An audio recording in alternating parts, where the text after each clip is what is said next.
Bonjour et bienvenue dans cette nouvelle saison de Tracker, le podcast bourse du journal L'Écho. Cette semaine, il s'agit d'un Tracker Talk où nous ferons un tour de l'actualité des marchés, une actualité dominée par la guerre au Moyen-Orient. Ce conflit va-t-il avoir un impact durable sur les prix de l'énergie ? Est-on reparti pour voir l'inflation chambouler la politique monétaire des grandes banques centrales ? Quels sont les secteurs les plus touchés par les tensions dans le Golfe Persique ? Pour répondre à ces questions, nous avons le plaisir de recevoir dans Tracker Bruno Ravescott, le responsable du service Investir à la rédaction de l'Écho, ainsi que Yuri Huygen, l'analyste de la revue L'Investisseur. Messieurs, bonjour. Bonjour Salim. Je suis donc Salim Nesba et je suis heureux de vous retrouver pour Tracker. Dans cet épisode, on parlera aussi d'intelligence artificielle, un thème qui s'invite plus que jamais sur les marchés et des actions et ETF du moment. Mais avant d'entrer dans le vif du sujet, je vous informe que nous enregistrerons un podcast en public le mardi 24 mars prochain à HEC Liège. On vous met dans les notes de l'épisode tous les détails pour réserver votre place. Retour au présent et au conflit au Moyen-Orient. Cette guerre fait trembler depuis quelques jours le monde entier, tout comme les banques et les investisseurs. L'impact le plus visible au moment d'enregistrer ce podcast, soit le mardi 3 mars, se ressent sur les prix de l'énergie. Les marchés doivent-ils redouter un enlisement du conflit ? C'est ce que nous avons demandé à Christopher Dembick, conseiller en stratégie d'investissement chez Pictet.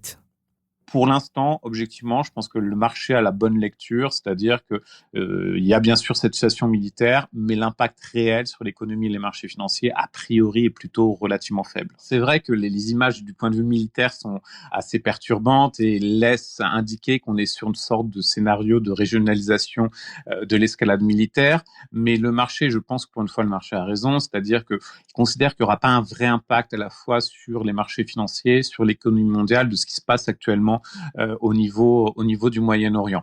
Alors bien sûr, il y a plein d'inconnus, ça peut toujours déraper. On ne sait pas d'ailleurs comment on pourrait sortir par le haut de cette situation, et peut-être d'ailleurs que les protagonistes n'en ont pas conscience. Mais ce qui est certain, c'est qu'on n'a pas eu ce retour vers les valeurs refuges, notamment le marché obligataire qui joue d'habitude ce rôle de coussin de sécurité, parce que finalement les investisseurs se disent on est sur un scénario effectivement de conflit militaire, mais qui reste circonscrit, qui a peu de chances de perturber la croissance mondiale. Donc au pire, on prend des petites positions pour se protéger, typiquement l'or, mais on ne voit pas des reflux massifs, un départ des actifs risqués vers les actifs refuges, que serait d'ailleurs typiquement le marché obligataire américain. Bruno, une réaction à ce qu'on vient d'entendre ?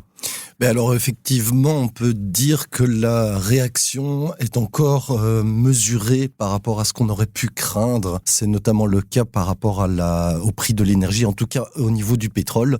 C'est-à-dire qu'on a effectivement une hausse assez sensible, pratiquement 10% sur ces 2 premiers jours. Mais c'est vrai que certains avaient évoqué un scénario d'un baril de pétrole qui montait rapidement jusqu'à $100 ou plus. Maintenant, tout va dépendre évidemment de la durée du conflit et de son ampleur. Dans quelle mesure est-ce que les infrastructures, notamment de production pétrolière, vont aussi être touchées ? La situation aussi du détroit d'Ormuz, où passent tous les tankers pétroliers. Maintenant, ce qui est à remarquer, c'est que oui, il y a beaucoup de mouvements quand même sur les marchés, le dollar qui monte, l'or qui grimpe aussi comme valeur refuge, et comme le dit Christopher Dembick, les taux sont aussi en hausse. Ça veut dire que les obligations sont plutôt délaissées par les investisseurs. On aurait pu imaginer qu'elles jouent un rôle de valeur refuge, mais ce qu'il y a aussi sans doute, c'est l'impact que la hausse des prix de l'énergie pourrait avoir sur l'inflation, et qui dit impact d'une remontée de l'inflation, dit aussi impact peut-être sur la politique monétaire des banques centrales qui pourraient tenter, en tout cas, d'arrêter net les baisses de taux pour celles qui ont déjà été mises en place, mais qui pourraient peut-être aussi remonter les taux. Tout dépendra évidemment de la manière dont la situation évolue. Alors je le rappelle, on enregistre le mardi 3 mars, après 2 séances. Yuri, qu'est-ce qu'on peut remarquer sur les marchés ? Alors on voit surtout que sur 2 séances, l'Eurostoxx 50, qui regroupe les 50 plus grosses valeurs européennes, a perdu l'entièreté de ce qu'il avait gagné en l'espace de 2 mois. Alors, il faut reconnaître aussi qu'il y a une semaine, quasi l'entièreté des indices internationaux étaient à niveau record. Donc il est normal qu'il y ait aussi des prises de bénéfices lorsqu'un dossier comme l'Iran voit le jour.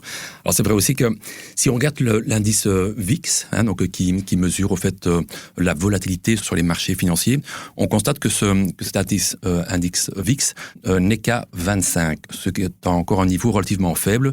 Je me souviens que lorsque Trump a annoncé son fameux Liberation Day en avril 2025, l'indice VIX était monté au-delà de 50. Donc on ne peut pas encore parler vraiment de volatilité importante sur les marchés financiers, mais on va dire qu'ici sur les 2 premières séances de la semaine, perdre 5 à 6%, c'est déjà un montant assez énorme.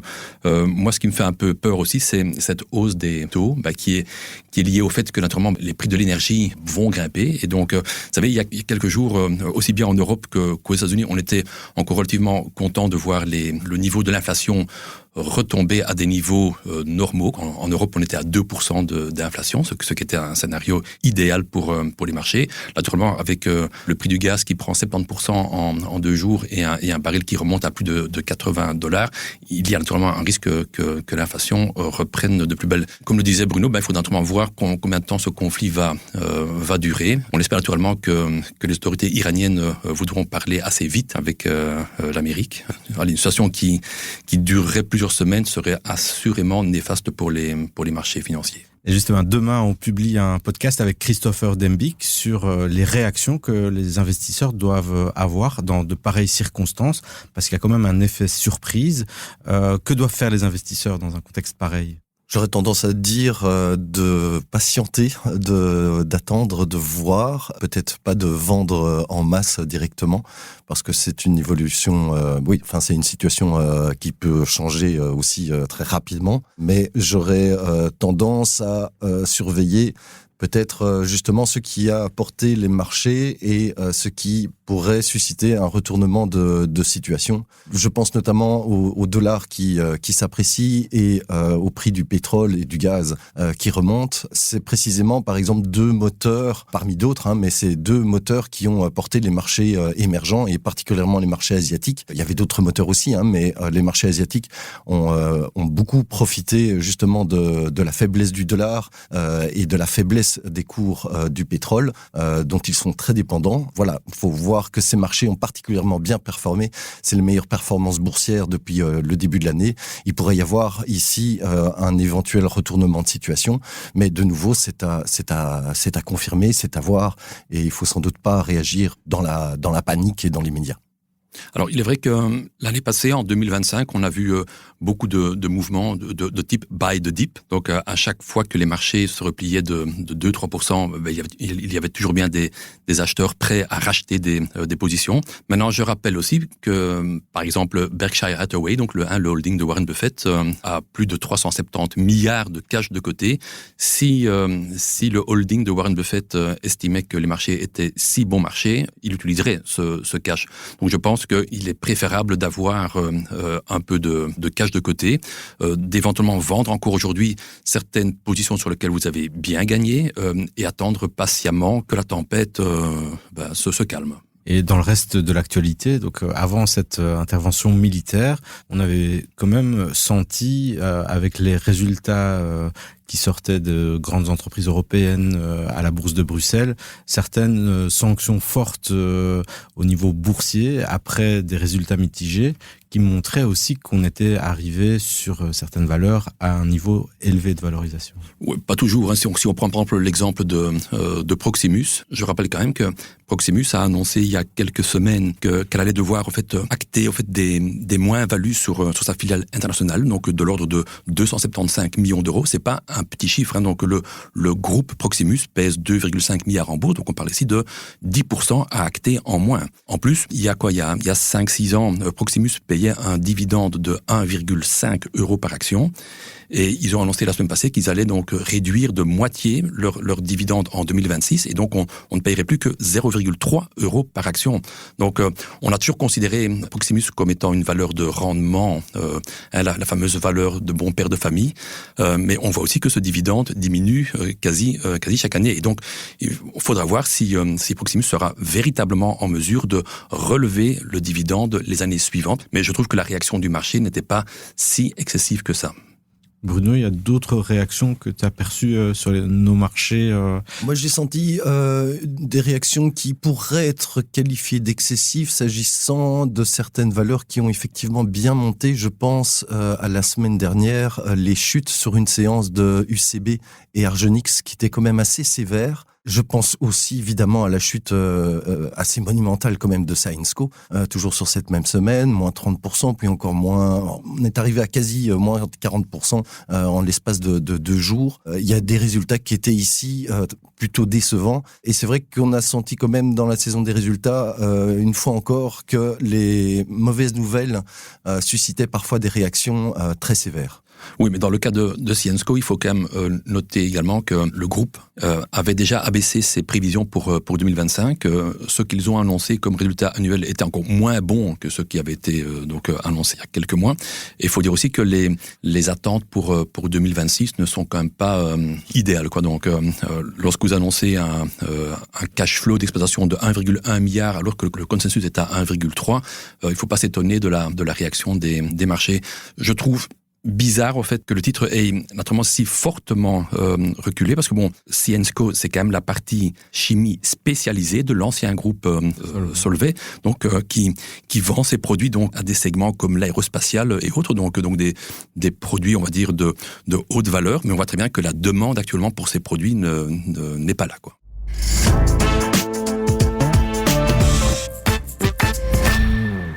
On passe maintenant à l'actualité de Wall Street, où les résultats de Nvidia étaient très suivis. Mais on a aussi vu que les banques américaines avaient montré certains signes de difficulté avant l'entrée des Américains en conflit direct avec l'Iran. Ma collègue au service Investir, Sonia Romero, a justement écrit cette semaine un article sur le crédit privé dans la foulée des déboires de Blue Owl, des déboires qui ont donc eu un impact sur les cours des grandes banques américaines. On écoute Sonia. Alors, le crédit privé, ce sont des boîtes qui vont emprunter de l'argent à des entreprises et qui tirent des prêts d'investisseurs, en général de grandes fortunes. Ce qui se passe, c'est que c'est une branche du financement qui a découlé de la crise de 2008. Donc après le crack, les régulateurs ont dit aux banques qu'il faut un peu arrêter de prêter à des boîtes un peu à n'importe qui, à des boîtes qui sont trop risquées. Donc ce financement-là, il s'est déplacé vers des géants comme Blackstone, Apollo ou Ares. Le problème, c'est que comme on n'est plus dans le système classique des banques, on est dans un système très opaque, on est dans une boîte noire. Ces prêts ne sont pas cotés en bourse, donc on n'a pas de prix du marché. C'est le fonds lui-même qui estime la valeur du prêt. Et c'est une fois qu'il y a un problème qu'on se rend compte que, en fait, parfois les prêts sont basés sur des mauvaises garanties. Et c'est ça un peu qui s'est passé récemment. Ça a eu des implications sur le système bancaire plus large, sur des titres de banques plus établis. Ah oui, tout à fait, parce que ces crédits privés-là, ces fonds de crédit privés-là vont aussi emprunter aux banques pour accroître encore leur marché. Donc, on a des banques traditionnelles qui sont exposées au crédit privé. On a eu par exemple Barclays au Royaume-Uni, qui avait une exposition de 600 millions de livres dans MFS, qui a fait faillite la semaine dernière. Et donc, quand on a eu cette info-là, l'action de Barclays et d'autres grandes banques ont toutes chuté en bourse. Alors, dans ton article, tu expliques aussi qu'il y a une implication liée à l'intelligence artificielle. Oui, c'est ça. Donc, l'intelligence artificielle, on peut dire qu'elle vient un peu rajouter de l'huile sur le feu ici, que ça ajoute à la crise de confiance du crédit privé. Dans quelle mesure Ce qui se passe, c'est que on a beaucoup d'entreprises du secteur des logiciels qui ont énormément emprunté en fait au crédit privé pour accentuer leur croissance. Et là, on a eu des informations, des rapports comme quoi l'intelligence artificielle pouvait un peu détruire leur modèle économique à ces entreprises logicielles en remplaçant ces entreprises par l'IA, ce qui a fait chuter leurs actions en bourse. Et donc, ça crée aussi un problème si ces entreprises-là ne valent plus rien, ces entreprises de logiciels, leurs prêts ne valent pas beaucoup plus, en fait. Et du coup, le crédit privé pourrait ne pas récupérer cet argent-là. Eh bien, merci Sonia pour tes réponses. On met les références de ton article dans les notes de l'épisode. Alors, Yuri et Bruno, l'IA, on l'a vu, ses retombées sur la productivité sont scrutées dans les rapports financiers, mais c'est une thématique qui peut créer aussi des mouvements assez rapides sur certaines valeurs. On a vu Microsoft même en difficulté. Qu'est-ce que vous en pensez ?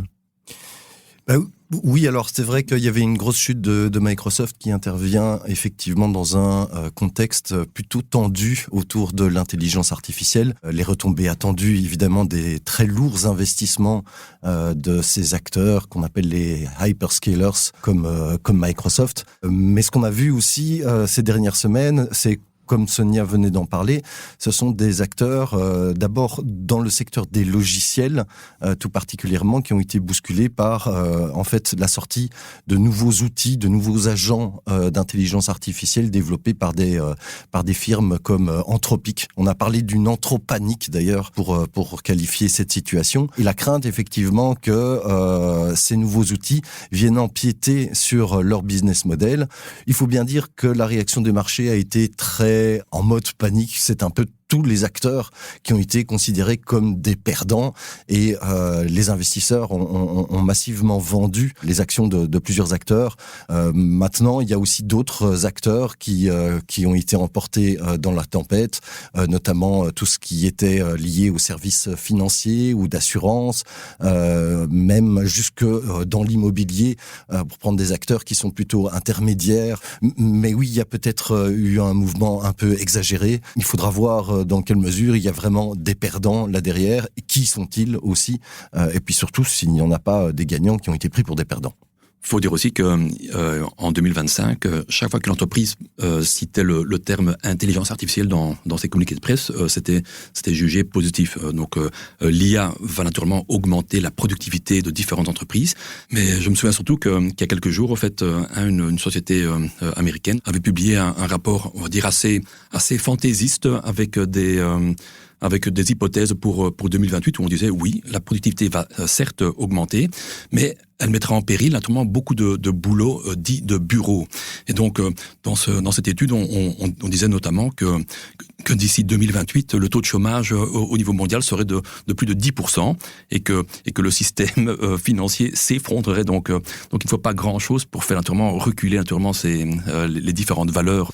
Je pense qu'il faut effectivement se montrer prudent avec l'intelligence artificielle. Il y a du bon, mais il est vrai qu'on a assisté ici, franchement, à un retour de manivelle. Donc l'IA n'est pas que positif, mais donc il faut naturellement se poser la question de savoir qui sont les véritables perdants.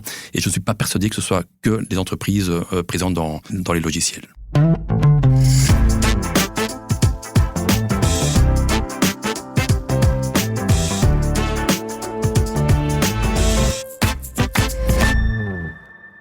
Dans la deuxième partie du podcast, nous allons, comme le veut la tradition quand on reçoit nos amis de la revue L'Investisseur, détourner un vieux dicton boursier. Ce dicton nous dit que quand on entend parler d'une action ou d'une crypto-monnaie chez son coiffeur ou à la boulangerie, c'est qu'il est déjà trop tard.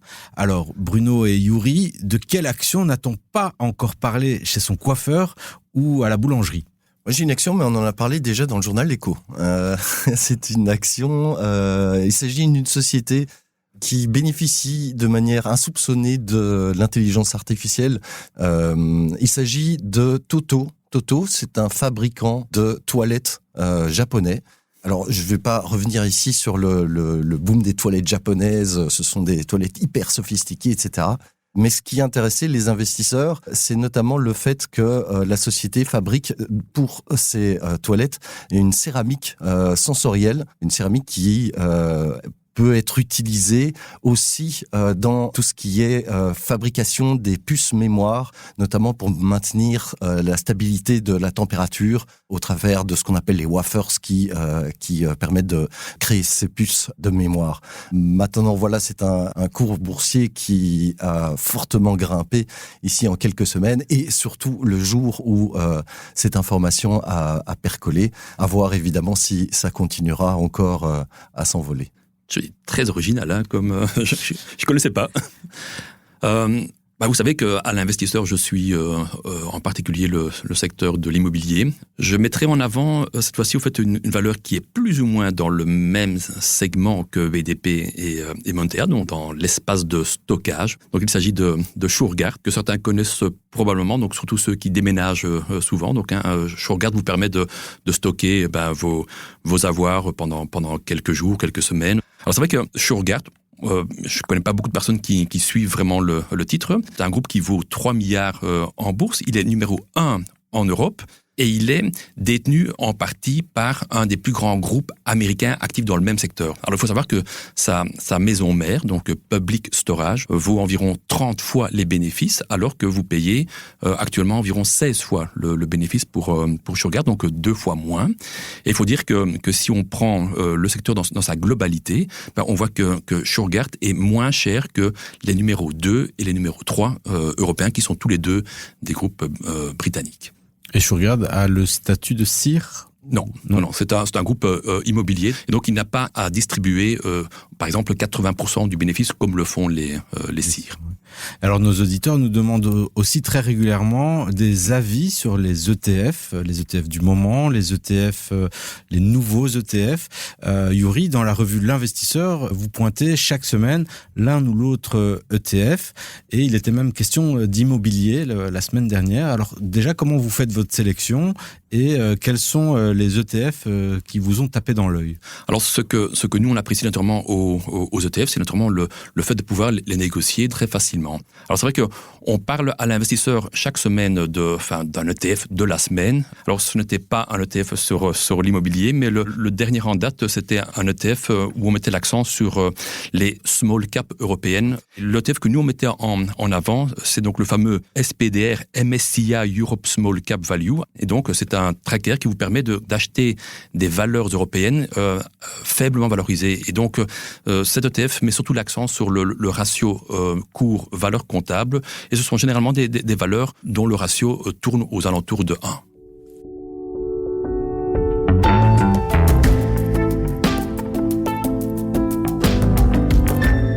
Pour la suite de ce podcast, je vous propose de nous rendre à la Bourse de Bruxelles, où a eu lieu ce mardi 3 mars la cérémonie de clôture de notre fameux concours, le rallye boursier. 5, 4, 3, 2, 1... Chaque année, à la mi-novembre, nous proposons au public d'embarquer avec nous dans ce concours où tout le monde peut investir 50 000 € d'argent fictif dans plus de 400 actions, fonds et ETF, et cela pendant 3 mois et en conditions réelles. La grande gagnante du concours a dégagé plus de 18 000 € de gains sur les 3 mois de compétition, soit un rendement de plus de 30%.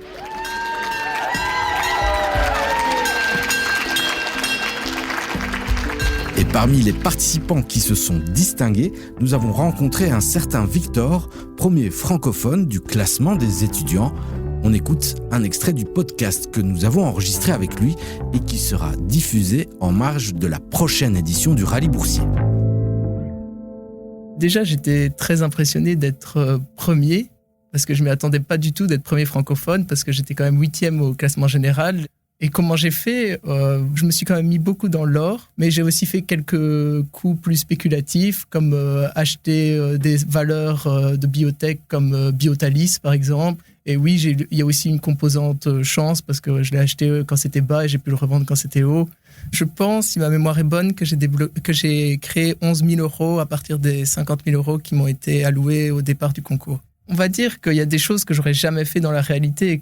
Ici, je savais qu'on n'avait que quelques semaines, voire quelques mois, donc je savais que pour dégager plus de rendement et pouvoir atteindre une meilleure place, il fallait aussi accepter de prendre du risque.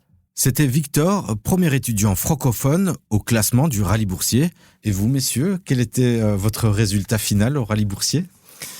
Le mien était pas formidable, mais j'ai terminé dans le vert, ce qui est déjà pas mal, on va dire. Je me rappelle plus où est-ce que j'étais dans le classement, mais je n'étais pas très haut. Et là où j'ai été pénalisé, c'est parce que j'ai fait la stratégie buy the dip, notamment sur des acteurs comme Oracle. Et je dois avouer que très franchement, elles ne se sont jamais remises sur la fin du concours. C'est des actions qui ont vraiment gravité en fait durant toute la première partie ici de l'année. Donc voilà, je suis quand même content d'avoir terminé dans le vert malgré ces situations. Mais non, je n'ai pas misé sur l'or en particulier. On aurait pu le faire au travers du Micor par exemple, qui avait connu quand même une belle remontada jusqu'il y a peu. Et toi, Yuri ? Oui, je dois avouer qu'en tant que coach du rallye boursier, j'ai terminé légèrement dans le vert. Je dois avouer aussi que je n'ai pas fait beaucoup de transactions. Je me souviens aussi qu'il y a 4 ou 5 ans, j'avais décidé aussi de ne pas trop investir en spéculant en fait sur un repli des marchés. Alors il faut dire que malheureusement entre le début du concours et la fin du concours, les marchés se sont quand même relativement bien comportés. Oui, donc on va dire que le fait de ne pas avoir bougé beaucoup n'a pas été très très intéressant dans mon cas. Je constate simplement que oui, ceux qui ont gagné le concours ont misé pleinement sur le cours de l'or qui a quand même pris, je pense qu'il a pris 20% sur la durée du concours, ce qui est quand même assez inédit, mais chapeau à ceux qui ont osé prendre ces positions. Chapeau à eux, en effet.